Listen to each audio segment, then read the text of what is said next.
সুপ্রিয় দর্শক, আমরা জানাচ্ছি বাংলা ভিশনের প্রতিদিনের আয়োজন সংবাদপত্র সংবাদ মাধ্যমগুলোর শীর্ষ সংবাদ নিয়ে পর্যালোচনা অনুষ্ঠান ফ্রন্ট পেজে। আপনাদের সঙ্গে আছে আমি রিশান নাসরুল্লাহ।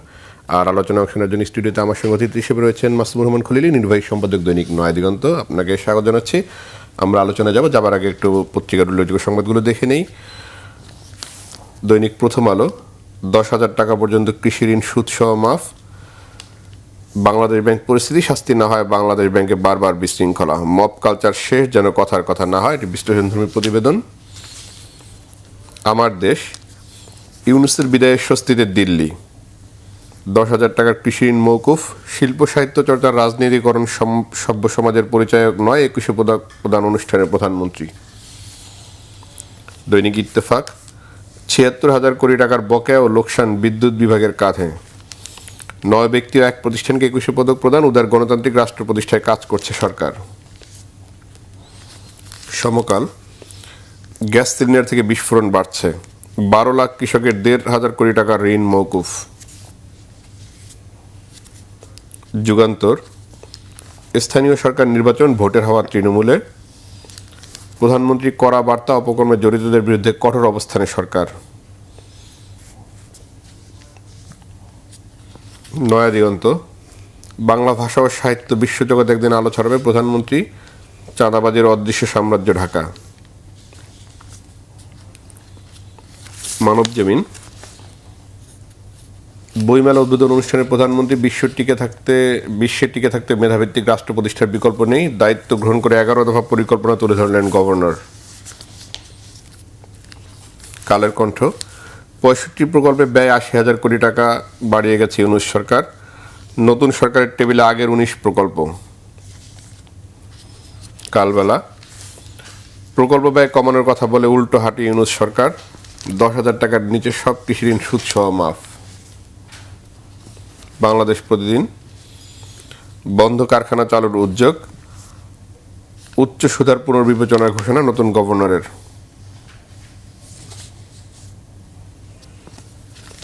দেশ রূপান্তর, 95 মামলায় তদন্তাধীন।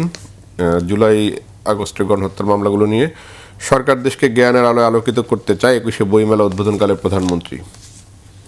ইনকিলাব, সারা দেশের দলমত নির্বিশেষে সবার মধ্যে উদ্বেগ উৎকণ্ঠা, আওয়ামী লীগকে আমন্ত্রণ। বন্ধ কারখানা চালুর উদ্যোগ নেবেন বাংলাদেশ ব্যাংক গভর্নর।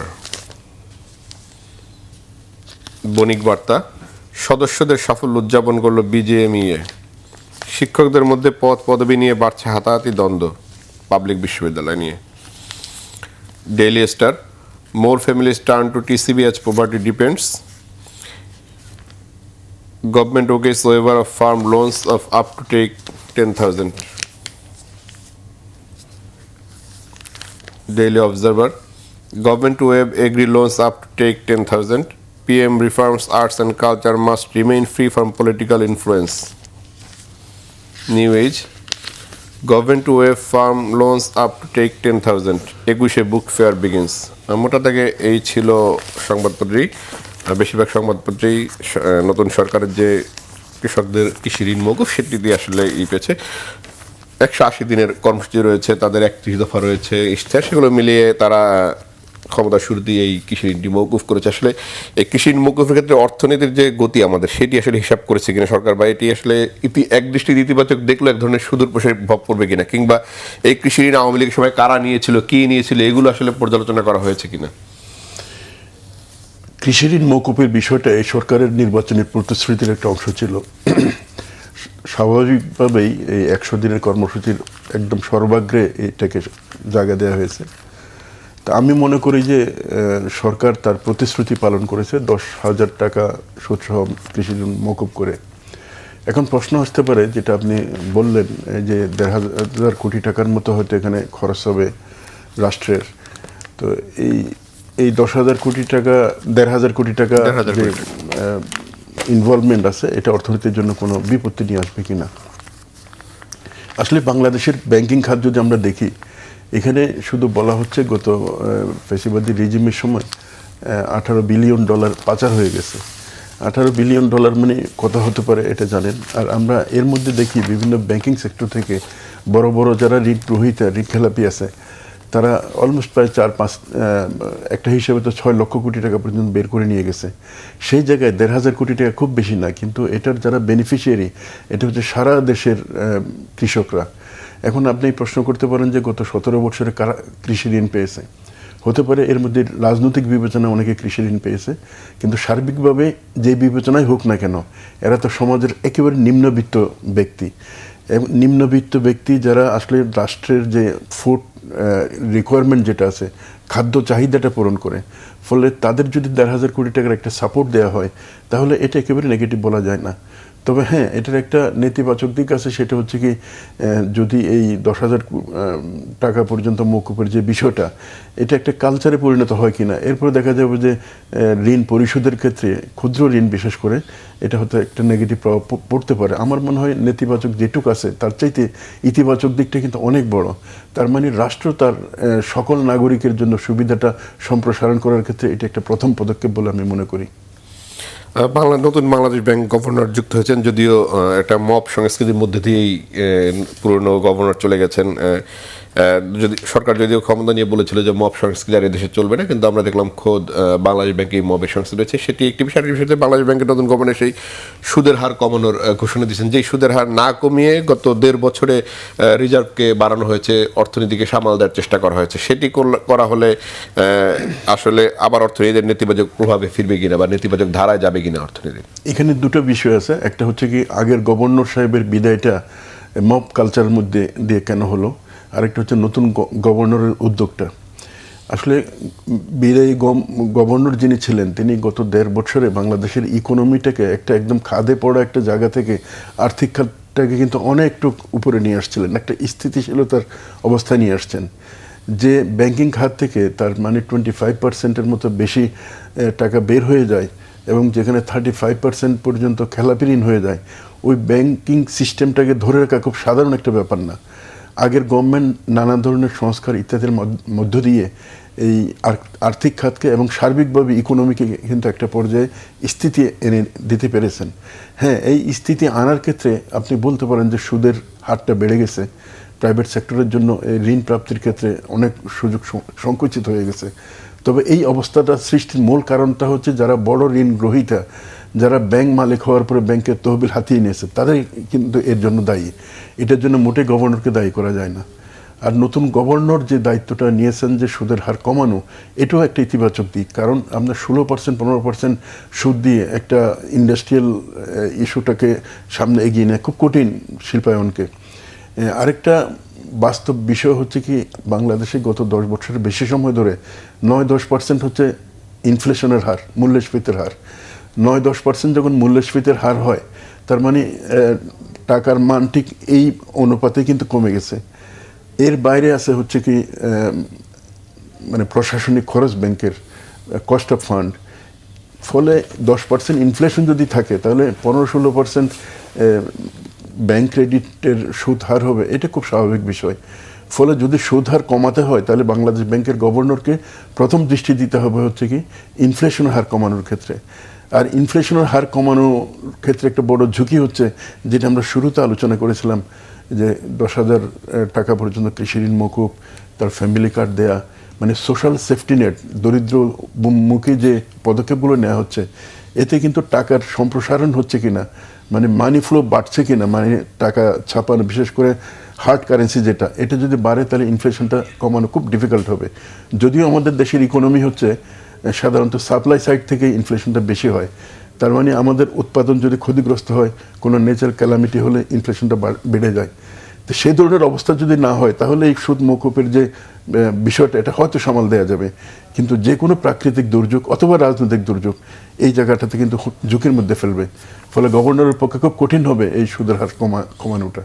সুদের হার কমালে তো যারা সুদের গ্রাহক, তো মানে ঋণের গ্রাহক বেড়ে যাবে, খেলাপি ঋণের পরিমাণও তো অনেক বেশি, এবং যিনি গভর্নর হচ্ছেন তিনিও খেলাপি ঋণ পুনর্তফসিল করেছেন কিছুদিন আগেই, অর্থাৎ ব্যবসায়ীদের হাতে বাংলাদেশ ব্যাংক। এটি আসলে ইতিবাচক কিনা অর্থনীতির জন্য বা রাষ্ট্রের জন্য? হ্যাঁ, আপনি ব্যবসায়ীদের হাতে বাংলাদেশ ব্যাংক বলতে প্রাইভেট সেক্টর থেকে না, আমি যদি একটু চেইনটাই ধরি, ধরেন বাংলাদেশ ব্যাংকের গভর্নর একজন ব্যবসায়ী, যিনি অর্থমন্ত্রী হয়েছেন তিনি একজন ব্যবসায়ী, যিনি বাণিজ্য মন্ত্রী হিসেবে রয়েছে, যিনি শিল্পমন্ত্রী হিসেবে রয়েছেন আব্দুল আলম, তিনি একজন ব্যবসায়ী। অর্থাৎ একটা ব্যবসায়ী চেইন কিনে, এবং বাণিজ্য মন্ত্রী একজন ব্যবসায়ী, অর্থাৎ একটা ব্যবসায়ী চেইন তৈরি হলো কিনা অর্থনীতিকে ঘিরে। হ্যাঁ, সেটা আপনি বলতে পারেন। তবে ব্যবসায়ী নীতি নির্ধারক যদি হয় তাহলে ব্যবসায়ের স্বার্থ শুধু দেখবে, দেশের মানুষের স্বার্থ দেখবে না। এটা হয়তো আমরা সরলীকরণ হয়ে যায় এই সমীকরণটা। আমি মনে করি যে প্রাইভেট সেক্টর থেকে বাংলাদেশ ব্যাংকে গভর্নর হওয়া এটা কিন্তু ফার্স্ট ঘটনা।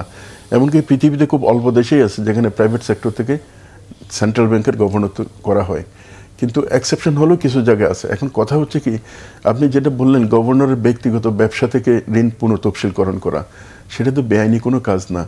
তার চাইতে বরং যদি এমন হতো যে ঋণ খেলাপি, শীর্ষ ঋণ খেলাপি যারা ব্যাংকের টাকা মেরে দিয়েছে, ঠিক ওনার বিষয়টা এরকম বলা যায় না। ফলে এটাকে একেবারে নেতিবাচক বলা যায় না। তবে আপনি যে চক্রের কথা বললেন, তার মানে অর্থমন্ত্রী ব্যবসায়ী, গভর্নর ব্যবসায়ী, বাণিজ্য মন্ত্রী ব্যবসায়ী, অথবা শিল্পমন্ত্রী ব্যবসায়ী, অথবা ব্যবসায়ী যদি আপনি মিনিস্টার ধরেন তাহলে হয়তো দেখা যাবে যে 4/1 হয়তো ব্যবসায়ী মন্ত্রী। হ্যাঁ, ব্যবসায়ী মন্ত্রীরা যদি ব্যবসাকে নিজেদের স্বার্থের বিষয়টাকে আগে রাখে তাহলে তো রাষ্ট্রের জন্য এটা ক্ষতিকর। সাধারণভাবে কিন্তু পলিসি মেকার যারা হন তারা কিন্তু ঠিক স্টেক হোল্ডার থেকে কমে নেওয়া হয়, কিন্তু এবার একটু ব্যতিক্রম হয়ে গেছে মনে হয়। শুধু এবার না, এর আগের বার যে আওয়ামী লীগের যে 17 বছর, এই সময় কিন্তু ব্যবসায়ী সম্প্রদায়ের পলিসি মেকিংয়ে একটা গুরুত্বপূর্ণ রোল দেখছিলাম। আমার মনে হয় এক্ষেত্রে যদি যারা নীতি নির্ধারক আছেন তারা ব্যবসার স্বার্থ না চিন্তা করে যদি সামগ্রিকভাবে রাষ্ট্রের স্বার্থ চিন্তা করেন তাহলে হয়তো এই সমস্যাটা, এই বিপত্তিটা আমরা দেখতে পাবো না। খুবই আরেকটা বিষয়, আন্তর্জাতিক বাণিজ্যের ক্ষেত্রে ডলারের দামটা অনেকটা নির্ভর, অনেক জায়গায় কিছু ভূমিকা রেখে থাকে। গেল সরকার অর্থাৎ অন্তর্বর্তীকালীন সরকার কিন্তু ডলারের দামটা একদমই স্থিতিশীল রেখেছিল, সে 123 টাকা 24 টাকার মধ্যে ধরে রেখেছিল। কিন্তু এখন নতুন সরকার এই জায়গাটায় এসে যেহেতু সুদের হার কমানোর ঘোষণা দিচ্ছে এর মধ্যে, সেই জায়গাটা আসলে এই ডলারটা আবার ভেরি করা শুরু করবে কিনা, আবার বাড়তে শুরু করবে কিনা, বা নতুন টাকা ছাপানোর যদি কোনো টার্গেট থেকে থাকে সেখানেও তো একটা নেতিবাচক প্রভাব তৈরি করবে। প্রথম কথা হচ্ছে বাংলাদেশের মতো ইকোনমিতে ডলারের দাম ওঠানামাটা এটা ডলারের সাপ্লাইয়ের উপর নির্ভর করে বেশি। যেমন আমাদের যদি রপ্তানিটা কমে যায়, আমদানি যদি বেড়ে যায়, তাহলে ডলারের চাহিদা বেড়ে যায়। অথবা রেমিটেন্স যদি এটাকে ব্যালেন্স না করতে পারে, বাংলাদেশে এখনও যে সিচুয়েশনটা আছে তাতে ডলারের যে সাপ্লাইটা এটা একটা স্ট্যাটিক অবস্থা আছে। যদিও একেবারে অতি সাম্প্রতিক যে প্রবণতাটা, সেটা আমরা ধরেন গত কয়েক মাসে যদি আমরা এই অর্থবছর হিসাব করি, রপ্তানিটা প্রায় 0%-এর কাছাকাছি চলে আসছে। সে তুলনায় কিন্তু আমদানি বেড়ে গেছে, আবার রেমিটেন্স দিয়ে এটা কাভার করা হচ্ছে। কিন্তু এই ব্যালেন্সটা যদি আরও বেশি অবনতি ঘটে তাহলে আসলে ডলারের দাম আবার বেড়ে যেতে পারে। অন্যদিকে আন্তর্জাতিকভাবে ডলারের অবস্থানের উপরও কিন্তু কিছুটা নির্ভর করে। ডলার যদি আমেরিকান ডলার নিজের মূল্য এমনিতেই হারায় তাহলে সকল স্থানীয় মুদ্রায় কিন্তু এটার একটা ইম্প্যাক্ট পড়ে। তা আমার ধারণা ডলারের অবস্থাটা বাংলাদেশে এখনও পর্যন্ত ঠিক ঝুঁকির মধ্যে আসে নাই। আর আপনি টাকা ছাপানোর যে বিষয়টা বললেন, মুদ্রা সম্প্রসারণের বিষয়টা, সেটা নির্ভর করবে হচ্ছে সরকার এই যে সামাজিক নিরাপত্তা খাতের যে ব্যয়টা অথবা ভর্তুকির জন্য যে বাড়তি ব্যয়টা যাচ্ছে এটা কিভাবে সামাল দেয়।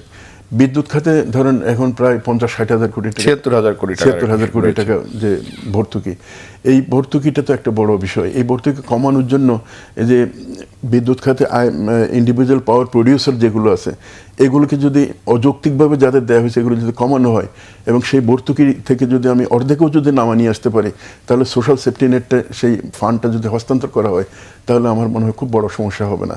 ফলে দেখা যাবে হচ্ছে ইকোনমিক ম্যানেজমেন্টটাকে কীভাবে সাজানো হচ্ছে তার উপর। আমাদের গভর্নর সাহেব যে ঘোষণাটা দিলেন প্রাথমিকভাবে সুদের হার কমানো, এটা সুদের হার কীভাবে কমানো হচ্ছে তার উপর নির্ভর করবে। আমরা অর্থনীতির বিষয়গুলো নিয়ে আলোচনা করছিলাম। সুদের হার কমানোর বিষয়টি আসলে মোটা দাগে যেহেতু আমাদের আমদানি যে রপ্তানি এটি আসলে গ্যাপটা একদমই কম আমাদের, এবং আমরা তৈরি পোশাক খাতের ক্ষেত্রে যদি আমরা হিসাব করি তার ইকোনমিতে যে অবদান তার চেয়ে বেশি অনেক র মেটেরিয়াল সে আমদানি করে। অর্থাৎ এটি আসলে আমাদের যদিও বলা হয় যে সবচেয়ে বেশি রপ্তানিমুখী খাত, কিন্তু এর আয়ের এটা কিন্তু খুবই কম অন্য রপ্তানি খাতগুলোর চেয়ে। ওই সংখ্যায় যে ব্যয় করে সে অনুযায়ী কম, আমরা যে অর্থনীতি হিসেবে বলি সেটি আসলে নতুন খাত তৈরি না হলে এটি এক সময় অর্থনীতির জন্য একটা বোঝা হয়ে দাঁড়াতে পারে কিনা। আর একই সঙ্গে যে সরকার এক ধরনের চাপের মধ্যে পড়বে কিনা, যেহেতু আপনি বলছিলেন যে সরকারের নানামুখী সামাজিক বেশ কিছু পরিস্থিতি রয়েছে, সেগুলো বাস্তবায়ন করতে গেলে আমরা এরই মধ্যে টিসিবির বেশ ঘটনা আলোচিত রয়েছে, ট্রাকের পিছনে দৌড়াচ্ছে, সেগুলো নিয়ে সরকারও বেশ এই যে নিম্ন আয়ের মানুষদের কিভাবে তারা সুরক্ষা দেবে। এটা ঠিক আছে, নিম্ন আয়ের মানুষকে সুরক্ষা দেওয়ার ব্যাপারে একদম ডে ওয়ান থেকে এই সরকার অগ্রাধিকার দিচ্ছে। এখন এই নিম্ন আয়ের মানুষকে সুরক্ষা দেওয়ার জন্য বা তাদের সাপোর্ট দেওয়ার জন্য যে অর্থটা, এটা কোন জায়গা থেকে নিয়ে আসা হচ্ছে, এটা হচ্ছে মূল বিষয়, যেটা আগেও আমি একটু উল্লেখ করেছিলাম। আমরা যদি অযৌক্তিক ভর্তুকিটা বন্ধ করতে পারি, বিশেষ করে পাওয়ার সেক্টর থেকে, তারপরে আমাদের রাষ্ট্রের পার্সেজের ক্ষেত্রে যদি আমরা বাড়তি খরচের বিষয়টা করতে পারি, যেমন ধরেন আমরা এলএনজি ইম্পোর্টের খরচটা যদি আমরা নতুন গ্যাস অনুসন্ধানের দিকে কাজে লাগাইতে পারি, তাহলে কিন্তু ওভারঅল একটা টেকসই ইকোনমি তৈরি হয়। এটা নির্ভর করবে হচ্ছে কি আমাদের সরকারকে যারা ইকোনমিক অ্যাডভাইস দিচ্ছেন তারা কতটা সামগ্রিকভাবে অ্যাডভাইস দিচ্ছেন, নাকি তাদের কোনো বিশেষ স্বার্থ, যেটা আপনি ব্যবসায়িক স্বার্থের কথা বললেন, এই জন্য অ্যাডভাইস দিচ্ছেন। এটা হচ্ছে গুরুত্বপূর্ণ বিষয় আর কি। আমার ধারণা ইকোনমির এখন যে ফরমেশনটা আছে, এটা হচ্ছে যে কোনো একদিকে যেতে পারে, কিন্তু যাওয়ার ক্ষেত্রে যদি পরিণামদর্শী সিদ্ধান্তের অভাব হয়, তাহলে কিন্তু বড় একটা চাপের মধ্যে পড়ে যেতে হবে। কারণ সামনে যে কোনো ধরনের ন্যাচারাল ক্যালামিটি যদি আসে, তাহলে বড় ধরনের চাপে পড়বে। প্রথম হচ্ছে ফুড গ্রেন যদি আবার ইম্পোর্ট করতে হয়, আমদানির যে কথা বললেন 5%-এর মতো মনে হয় এখন গ্রোথ আছে আমদানিতে, অন্যদিকে ইম্পোর্ট তো 0% গ্রোথ। এবং এই ধারাটা যদি একইভাবে আগায়, এবং সামনে আরেকটা বড় বিপত্তি হচ্ছে কি আমাদের রেমিটেন্স দিয়ে কিন্তু এটা কাভার করা হচ্ছিল, কিন্তু রেমিটেন্সের ক্ষেত্রে যে এক ধরনের সিন্ডিকেট আছে, যেটা মানে অর্থ পাচারের সিন্ডিকেট বলি অথবা হুন্ডি সিন্ডিকেট, এই সিন্ডিকেটটা আবার ফিরে আসার একটা লক্ষণ কিন্তু বিভিন্নভাবে দেখা যাচ্ছে। যেটা আপনি বললেন যে এক শ্রেণীর ব্যবসায়ীদের আধিপত্য দেখা যাচ্ছে পলিসি মেকিং। এই বিষয়টাতে যদি সরকার খুব সিরিয়াসলি চিন্তা না করে, বিশেষ করে যারা মূল নীতি নির্ধারক আছে, তাহলে হয়তো অর্থনীতিতে বিপত্তি হতে পারে। আমি যদি একদম খোলাখুলি বলি যে যখনই সুদের হার কমবে তখন ঋণের বোঝা বাড়বে, একই সঙ্গে আমদানির উপরে জোর দেওয়া হবে এবং আমদানি করতে গিয়ে টাকা পাচারের একটা সম্ভাবনা তৈরি। এটি আমরা আসলে দীর্ঘমেয়াদে বাংলাদেশ যে যতগুলো সরকার তাদের মেয়াদ আমরা এগুলো দেখেছি যে আমদানির খাত ধরেই তারা আসলে টাকাটা পাচার করে থাকেন। আমদানির খাত ধরে পাচার করা মানে এটা করে সাধারণত ক্যাপিটাল মেশিনারি আনার ক্ষেত্রে আসলে ওই মেশিনপত্র বাংলাদেশে ইন করে না, কিন্তু টাকা চলে যায়। তো এটা একটা প্রধান খাত। এর বাইরেও কিন্তু নানান ধরনের খাত আছে। আপনি একটা বিষয় উল্লেখ করেছিলেন, সেটা হচ্ছে কি রেডিমেড গার্মেন্টসের ব্যাপার। রেডিমেড গার্মেন্টস কিন্তু এখন লোকাল ভ্যালু এডিশন অলমোস্ট প্রায় 60% পর্যন্ত হয়। কিন্তু এটার মূল সমস্যাটা হচ্ছে কি রেডিমেড গার্মেন্টসের যে মার্কেটটা এক ধরনের ভালনারেবল হয়ে যায়। যেমন আমেরিকা আজকে 10%, কালকে 15%, এরপরে 50%, এই ধরনের টেরিফ নিয়ে এক ধরনের অস্থির একটা অবস্থা দেখা যায়। অথচ ওখানে আমার 1/3 গার্মেন্টস কিন্তু এক্সপোর্ট হয়। অন্যান্য মার্কেটেও কিন্তু অর্থনীতির নানান ধরনের সংকট ইত্যাদি আছে। এই কারণেই ওভারঅল এক্সপোর্ট মার্কেটটা কিন্তু একটু ভালনারেবল। এখন প্রশ্ন হচ্ছে কি আপনি বিকল্প গুডস দিয়ে কি এটা কাভার করতে পারবেন? এটা কিন্তু আমরা গত 20-30 বছর ধরে চেষ্টা করে পারি নাই। ফলে আমরা গার্মেন্টস থেকে পিছিয়ে গেলে কিন্তু হবে না, বরং গার্মেন্টসকে আমরা যদি ভ্যালু এডিশন বাড়াইতে পারি। যেমন একটা চুক্তি করা হয়েছে আমেরিকার সাথে, যদি আমেরিকান তোলা দিয়ে আমরা কাপড় তৈরি করি, সুতা বানাই, তাহলে ওখানে আমরা 0 ট্যারিফে অ্যাক্সেস পাবো। তার মানে আমেরিকান তোলার দাম হয়তো 10% বেশি, এটার কোয়ালিটিও বেশি, কিন্তু আমি যদি 15% ট্যারিফ সুবিধা পাই, তাহলে তো আমার 5% বেনিফিট থাকছে। ফলে এই ধরনের যদি উইন উইন সিচুয়েশনের কোনো চুক্তি হয়ে থাকে, এটাকে আমরা স্বাগত জানাই। ট্যারিফে যেহেতু গেলেনি মার্কিন ট্যারিফে, আমরা যদি একটু হিসাব করি যে এখন তো মার্কিন ট্যারিফ 15% সবার জন্য, এবং সবার জন্য 15% হলে বাংলাদেশকে তো এই প্রতিদ্বন্দ্বিতায় নামতে হবে। তার যে দেশগুলো রয়েছে তৈরি পোশাক খাতে, তার যে প্রতিদ্বন্দ্বী দেশগুলো রয়েছে তার জন্য তো এটি 15%, যে ভিয়েতনামের জন্য 15%, থাইল্যান্ডের জন্য 15%, চায়নার জন্য বা ইন্ডিয়ার জন্য 15%, বাংলাদেশের জন্য 15%। সেই লড়াইয়ে তো টিকে থাকাটাও বাংলাদেশের জন্য এটা মুশকিল হবে না। এই লড়াইয়ে তো বাংলাদেশ লম্বা সময় ধরে টিকে থেকে গার্মেন্টস এক্সপোর্ট করছে। আপনি ধরেন আমেরিকান বাজারে তো কোনো সুবিধা পাইতো না, গত কয়েক দশক ধরে আমরা পাইনি। এরপরে তো আমেরিকান বাজারে আমরা 1/3 আমরা গার্মেন্টস এক্সপোর্ট করি। এখন যদি আপনার এই তোলার যে চুক্তিটা, বাণিজ্য চুক্তি যেটা আছে, এটা যদি বাস্তবায়ন হয়, তাহলে নতুন একটা বেনিফিট কিন্তু আমরা পাবো। যেমন এটা ইন্ডিয়া কিন্তু পাচ্ছে না, তাদের তো তোলা ইম্পোর্ট করার কোনো সুযোগ নেই। চায়নাও এটা পাবে না, কিন্তু বাংলাদেশ পাবে, যেহেতু বাংলাদেশের তোলা নেই, ইম্পোর্ট করতে হবে। এখন আমাদের খুঁজে বের করতে হবে কোথায় আমরা উইন করব এবং যাদের সাথে চুক্তি করব তারাও উইন করবে। এরকম উইন উইন সিচুয়েশনের ইস্যুটা যদি আমরা বের করতে পারি আন্তর্জাতিক বাণিজ্যের ক্ষেত্রে, তাহলে মনে হয় আমরা একটা স্পেস তৈরি করে নিতে পারবো। উইন উইন সিচুয়েশনে মার্কিন যুক্তরাষ্ট্রের সঙ্গে চুক্তির ইসে আবার ভূ রাজনীতিতে এক ধরনের নেতিবাচক প্রভাব পড়বে কিনা এই সরকারের উপরে? ভূ রাজনৈতিক প্রভাবটা পড়লেন, এটা বাংলাদেশের সামনে কিন্তু নানান কারণে একটা অন্ধকার অবস্থা। আমি আজকেই দেখছিলাম আমাদের প্রতিবেশী দেশ ভারতের প্রধানমন্ত্রী গেছেন, ইসরায়েলে গেছেন, এবং তাদের মধ্যে একটা মানে ভূকৌশলগত একটা সম্পর্ক, স্ট্র্যাটেজিক রিলেশনের কথা বলা হচ্ছে। এবং এখানে বলা হচ্ছে এক ধরনের একটা বলয় তৈরি করার জন্য 6টা পক্ষকে নিয়ে ইসরায়েল, তারপরে থাকবে, সাইপ্রাস থাকবে, আর আমিরাতের মতো কয়েকটা আরব দেশ থাকবে। মানে এই বলয়, তার বিপরীত বলয়টা হচ্ছে আবার তুরস্ক, ইরান বা সৌদি আরব, পাকিস্তান, এই ধরনের। এবং বাংলাদেশ আসলে কোন বলয়ে যাচ্ছে এটা কিন্তু এখনো কিন্তু পরিষ্কার না। কারণ বাংলাদেশে তো একটা পরিবর্তন আসলো, পরিবর্তনের পরে ভূ রাজনৈতিক বিষয়গুলো কিন্তু আরেকটু পরে বোঝা যায়। যদিও পররাষ্ট্রমন্ত্রী হিসেবে আমরা ডক্টর খলিলুর রহমানকে দিয়েছি, উনি কিন্তু এক্ষেত্রে যথেষ্ট একদম প্রাজ্ঞ ব্যক্তি। আমরা জানি এই 81তম যে জাতিসংঘের সাধারণ অধিবেশন হচ্ছে, এখানে সভাপতি প্রার্থী কিন্তু উনি। 40 বছর পরে কিন্তু এই ধরনের ঘটনা। তো ফলে এখনো পর্যন্ত বাংলাদেশের পররাষ্ট্র কৌশলটা, আমরা বলছি কারোর সাথে শত্রুতা না, সবার সাথে মৈত্রী, এটা তো ভিন্ন বিষয়, কিন্তু প্রায়োগিক ক্ষেত্রে এটা কোন ডাইমেনশনে যাচ্ছে এটা খুব গুরুত্বপূর্ণ আর কি। আমরা যদি ইসরায়েল ভারত লবির দিকে যাই তাহলে সেটা একরকম হয়, আর যদি কাউন্টার লবির দিকে যায় তাহলে ভিন্ন রকম হয়। এই জন্য আমাদের আরও কিছু সময় সম্ভবত অপেক্ষা করতে হবে। আর আমেরিকান নীতির কথা বললেন, আমেরিকা তো তাদের স্বার্থেই আগাবে।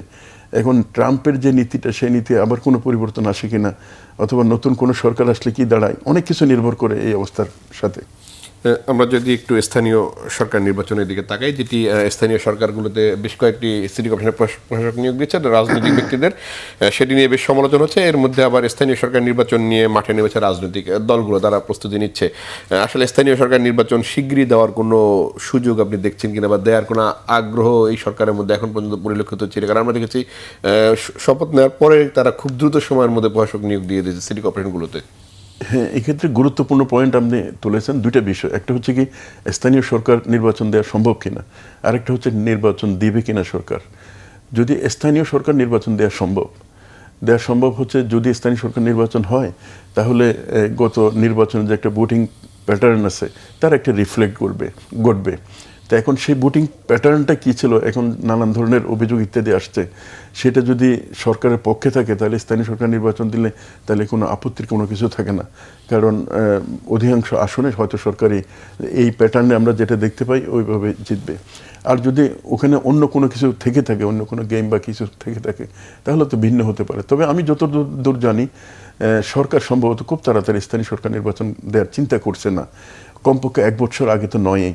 এবং এই যে 1 বছর সময় আছে, এই 1 বছর সময়ে আপনি যেটা বললেন, বিভিন্ন স্থানীয় সরকার প্রতিষ্ঠানে দলীয় ব্যক্তিদের মনোনয়ন দেওয়া, সরকারি দলের সমর্থকদের, এটা দেওয়ার মাধ্যমে যদি একটা শক্তি সঞ্চয় করা যায়, তাহলে 1 বছর পরে এসে হয়তো প্রথমে ইউনিয়ন পরিষদের নির্বাচন, তারপরে উপজেলা পরিষদ, এরপর হয়তো সিটি কর্পোরেশন বড়গুলো, এগুলো দিয়ে একটা টেস্ট করা যেতে পারে।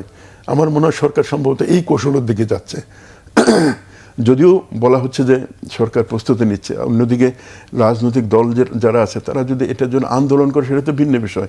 আসলে আন্দোলন করবে কিনা, সরকার তো না করছে না, যদি না করে তখনই আন্দোলন করার ব্যাপার। আর দেখতে দেখতে 3 মাস 6 মাস 1 বছর এইভাবে কিন্তু হয়তো পার হয়ে যেতে পারে। সার্বিকভাবে সামনের যে সময়টা, এই সময়ের রাজনৈতিক স্থিতি, অর্থনৈতিক স্থিতি, এগুলোর উপর অনেক কিছু নির্ভর করে না। কিন্তু ধরেন আপনি প্রশাসক দিয়ে সিটি কর্পোরেশনগুলো বা স্থানীয় সরকার চালালেন, কিন্তু জনপ্রতিনিধি থাকলো না। যেমন আমরা যদি দেখি যে আপনি কাউন্সিলর তো আর থাকছে না, মানে কাউন্সিলর না থাকলে এটা তো পুরোপুরি সেই মাত্রায় ফাংশন করে না। একই সঙ্গে ধরেন রাজনৈতিক ব্যক্তিদের প্রশাসক নিয়োগ দেওয়ার ক্ষেত্রে তো এক ধরনের দলীয় কোন্দল তৈরি হয়, এক ধরনের প্রভাব প্রতিপত্তির বিষয় সামনে এসে যায়। সেটিও আসলে সরকারকে এক ধরনের ঝুঁকিতে ফেলবে কিনা? হ্যাঁ, সরকারের ঝুঁকিতে ফেলতে পারে।